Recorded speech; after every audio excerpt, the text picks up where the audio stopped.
Salam sejahtera selalu bagi kita semua dan salam sehat dan bahagia selalu.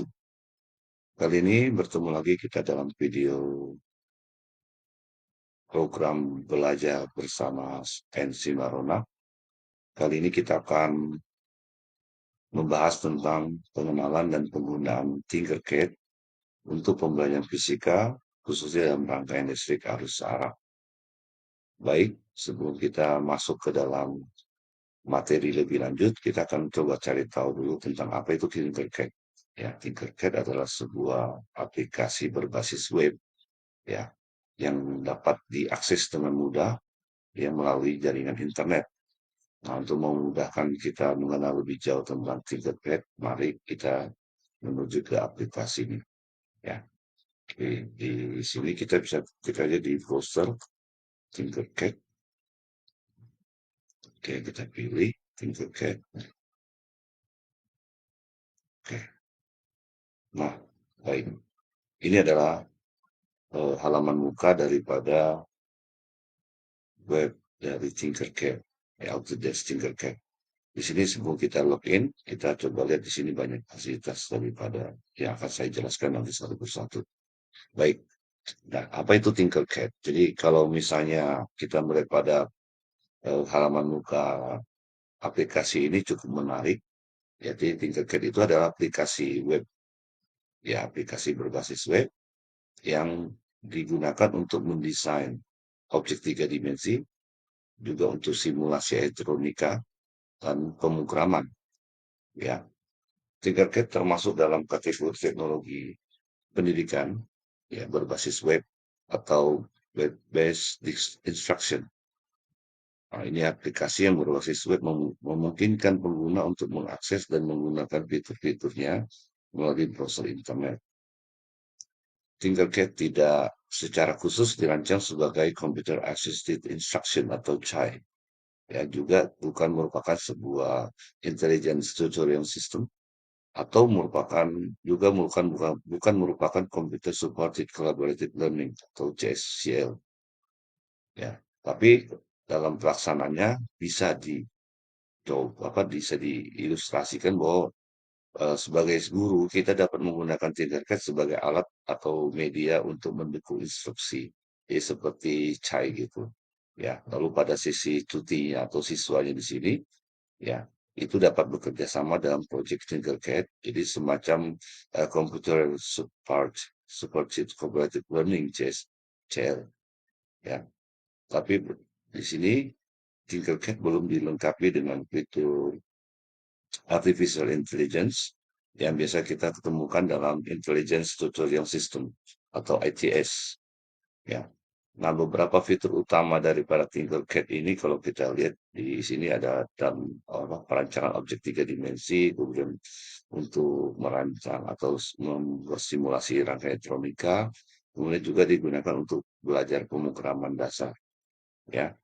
Nah, di sini kalau kita lihat untuk tiga dimensi ini, siswa, ya, dimungkinkan untuk memvisualisasikan, ya, khususnya konsep-konsep fisika dan matematika, ya, dalam bentuk tiga dimensi yang dapat membantu dalam pemahaman konsep. Nah, untuk rangkaian elektronik, di para siswa dapat diberi kesempatan untuk membuat simulasi rangkaian elektronik, ya, eh, dan belajar prinsip-prinsip dasar elektronika. Nah, untuk code blocks di sini memungkinkan siswa untuk mempelajari program, ya, pemrograman dasar, ya, di mana code block berbasis blok, ya, memudahkan pembuatan desain dinamis yang memiliki parametrik dan adaptif. Nah, dan demikian siswa dapat menuliskan program yang memberikan sebuah langkah-langkah untuk desain, ya, sehingga tetap dengan menggunakan blok-blok itu, konsep pemrograman lebih memudahkan anak-anak untuk mengontrol dan memanipulasi objek fisik, ya. Nah, selain itu juga ada project di sini, ya, project, ya. Di sini project bisa berupa project tiga dimensi, rangkaian ataupun code block itu bisa bisa dipublish, ya. Ada juga classroom seperti model LMS, ya, pada Google Classroom. Jadi sini bisa kita gunakan, ya. Terus ada sumber-sumber yang bisa kita pelajari lebih lanjut dari Tinkerblock ya. Kemudian di learning ada pusat pembelajarannya juga ada rencana pembelajaran yang bisa kita gunakan dalam classroom dan juga ada tantangan-tantangan. Oke, baik. Mengapa kita memilih menggunakan eh, menggunakan Tinkercad? Ya, Tinkercad itu membangun kepercayaan diri pada peserta didik kita. Ya, karena dia membawa pembelajaran berbasis pada STEM, ya Science, Technology, Engineering, dan Mathematics, ya sehingga memudahkan anak-anak juga bagaimana bisa melaksanakan sebuah pembelajaran yang berbasis project.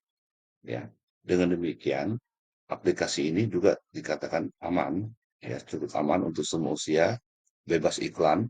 Kalau kita lihat tidak ada iklan dari tadi yang kita muncul, ya. Kemudian sudah disertifikasi oleh Kitsap, ya untuk menjamin privasi dan lingkungan belajar yang aman, ya. Dan khususnya untuk pembelajaran fisika sangat bermanfaat sekali. Yang pertama untuk pemahaman konsep, ya. Yang kedua untuk supaya bisa berinteraksi satu sama lain, jadi sifatnya interaktif menggunakan Tinkercad ini. Terus memungkinkan siswa untuk langsung praktek, ya langsung praktek menggunakan fitur-fitur yang ada, ya sehingga menggali kreatif apa menguatkan kreativitas mereka, terus menguatkan keterampilan teknologi mereka di mana siswa dapat mengembangkan keterampilan teknologi yang penting di era digital saat ini. Ya, nah di satu sisi juga Tinkercad menjadi alat yang efektif dalam pembelajaran fisika karena sudah memiliki sertifikat IST. IST sendiri kita ketahui adalah International Society for Technology in Education.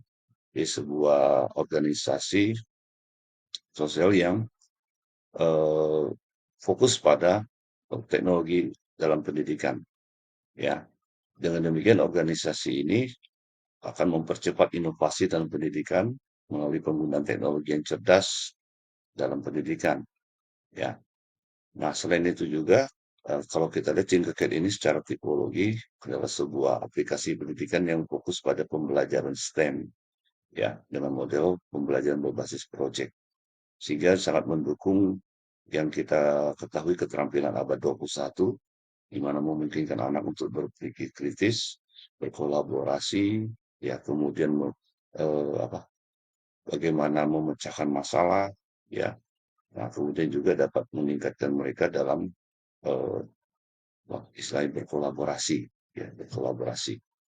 Nah, file-file objek, ya file-file objek yaitu OBJ yang biasa dihasilkan dari sebuah aplikasi CAD, ya untuk pemodelan tiga dimensi.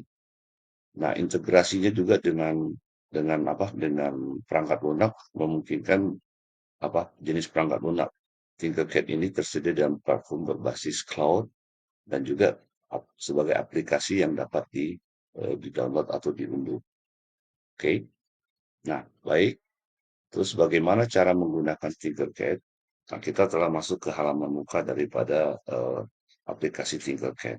Nah, apabila kita sudah belum punya akun, kita bisa sign up di sini, ya, dan tidak terlalu sulit untuk mengaktifkan, ya, mengaktifkan akun kita dalam Tinkercad.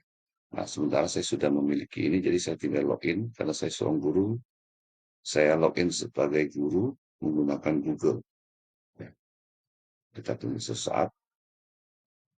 Dari sini kita pilih. Karena pertemuan ini cukup singkat, maka saya akan langsung menuju kepada bagaimana kita menggunakan aplikasi ini untuk pembelajaran listrik arus searah. Ya, jadi artinya kita langsung menuju pada apa mendesain rangkaian listrik arus searah menggunakan fitur elektronik.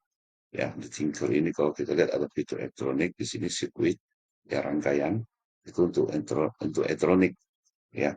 Sedangkan yang lain kalau nanti tiga dimensi kalau kita ada pertemuan itu akan saya buatkan video khusus untuk desain, kemudian untuk hot block, ya. Hari ini kita fokus untuk sirkuit, ya. Nah, pada bagian ini kita klik, setelah itu kita mulai start, ya kita mau desain, akan desain di sini. Di sini contoh-contoh banyak yang bisa dilihat. Nah, contoh. Sudah mulai start di sini. Ya. Nah, setelah itu kita mulai masuk ke desain.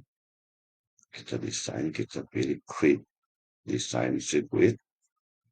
Oke, ini tidak terlalu sulit untuk memulai ini.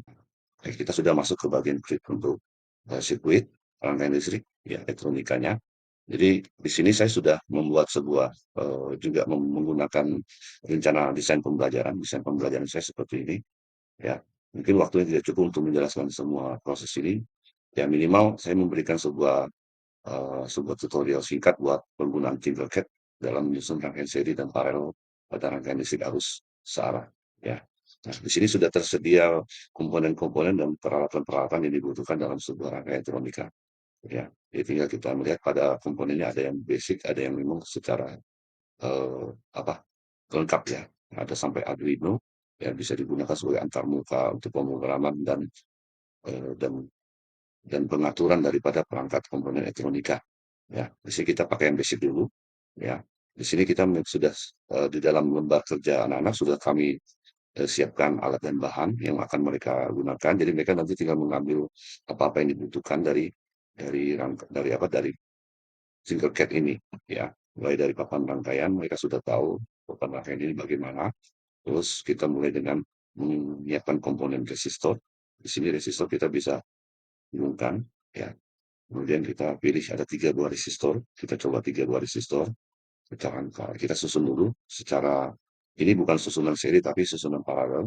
Jadi kalau mau hubungkannya gampang, kita klik bagian terminal begini, ya kita hubungkan ke ujung lain, ya, sehingga membentuk yang kita kenal susunan seri. Ya. Sedangkan untuk susunan paralel, ya kita tinggal membuat di sini.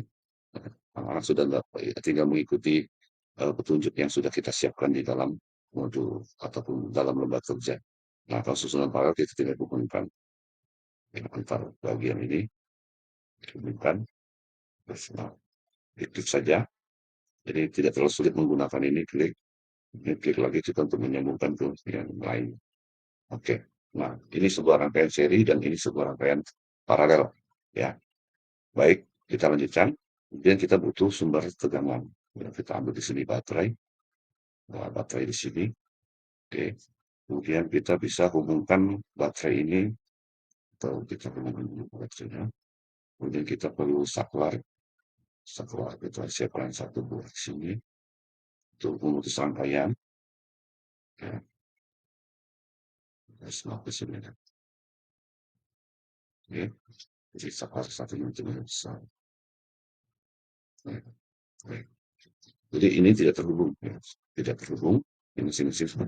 Kalau kita kemudian hubungkan dengan baterai, ya baterai berarti kita ambil positifnya, ketemu ambil positif sini, khusus untuk angkanya. Baik, kemudian yang negatif kita hubungkan yang negatif ke sini boleh. Ya. Nah kemudian ini ujung ini kita sebagai saklar kita boleh pertemukan dengan ujung negatif baterai. Oke. Kalau masih terikut begini kita escape.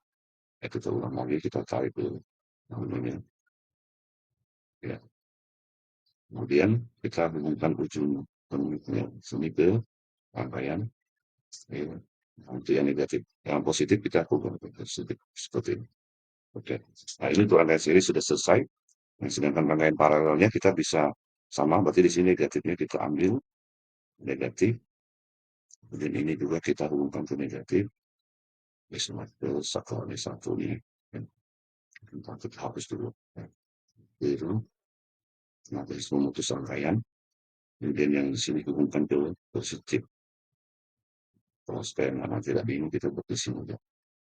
Oke, seperti ini. Nah, jadi sumber tegangannya sudah terhubung di sini. Ini adalah rangkaian seri dan ini rangkaian paralel. Nah, bagaimana kita bisa melihat arus bisa ada mengalir atau tidak dalam rangkaian ini? Kita bisa menggunakan baru apa setelah terangkai, baru kita gunakan resistor di sini, ya multimeter untuk mengukur tegangan ataupun arus pada rangkaian. Ya. Nah, ini kita bisa pilih mau apakah mau pertegangan atau arus. Ya. Jadi kita mulai dulu menggunakan membuktikan hukum Kirchhoff, di mana hukum Kirchhoff menyatakan yang pertama tentang arus yang mengalir pada setiap rangkaian seri itu adalah sama besar. Ya, oleh sebab itu kita bisa mengukur mulai dari arusnya dulu, ya arus. Oke. Nah, untuk mengukur arus kita putuskan salah satu bagian untuk memudahkan kita karena arus harus tersusun secara seri. Ya, rangkaian harus tersusun secara seri. Yang negatif ketemu di sini dan positif ketemu di positif. Oke. Nah, kita start simulasinya. Nah, di sini akan terukur arus sebesar 499 mikroampere. Oke. Baik, berikutnya kita buktikan bisa juga kita ambil kembali multimeter yang lain. Ya, otomatis begitu kita mengambil komponen lain maka dia akan start stimulation, dia akan berhenti sendiri tinggal menunggu start lagi. Nah, kita buktikan bahwa arus itu mengalir dari positif, kemudian menuju ke multimeter, arus kemudian masuk ke rangkaian sini, terus keluarnya di sini. Nah, sebab itu kita bisa ujinya di sini. Kita perlu kita simulasi ini. Jadi, mohon maaf tadi tegangannya, rupanya terukur tegangan. Jadi membuktikan bahwa arus yang mengalir pada rangkaian seri sebelah sama. Ya, oke. Nah, kita sekarang buktikan lagi apakah pada rangkaian paralel arus yang mengalir pada cabang-cabang apakah sama. Ya, kita putuskan dulu. Kita gunakan rangkaian yang sama. Sekarang kita hubungkan dengan arus yang masuk atau arus yang berada di cabang. Oke, kita putuskan di sini. Ini kita hubungkan dengan positif. Oke, satu dengan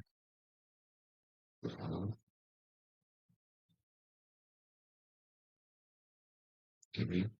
Kemudian negatif negatif ya, oke, kemudian ini kita putuskan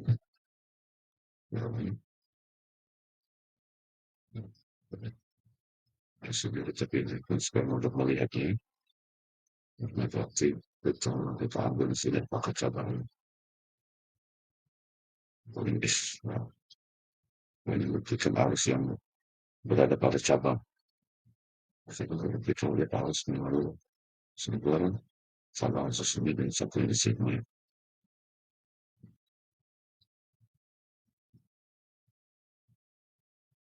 Ini langsung keluar.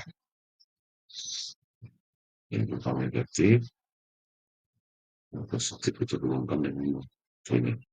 Nah, di sini kita akan mengukur arus yang masuk ke percabangan dan yang keluar dari percabangan apakah start.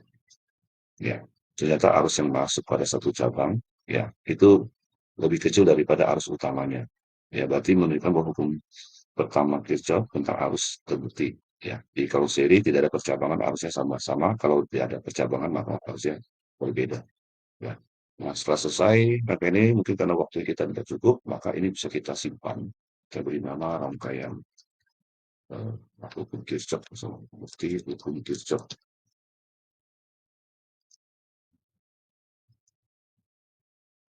Coba kita Kirchhoff biasa sudah saya dapat satu Kirchhoff. Oke. Nah, ini otomatis sudah tersimpan di dalam rangkaian kita, ya dalam dalam desain kita. Ya. Nah, untuk berikutnya bisa kita duplikasi kalau apabila kita punya rangkaian yang sama. Ya, mungkin demikian yang bisa saya sampaikan. Kita bisa kembali ke menu awal, menekan gambar. Nah, di sini sudah ada beberapa desain yang mungkin dapat menjadi bahan pembelajaran anak-anak nanti berikutnya.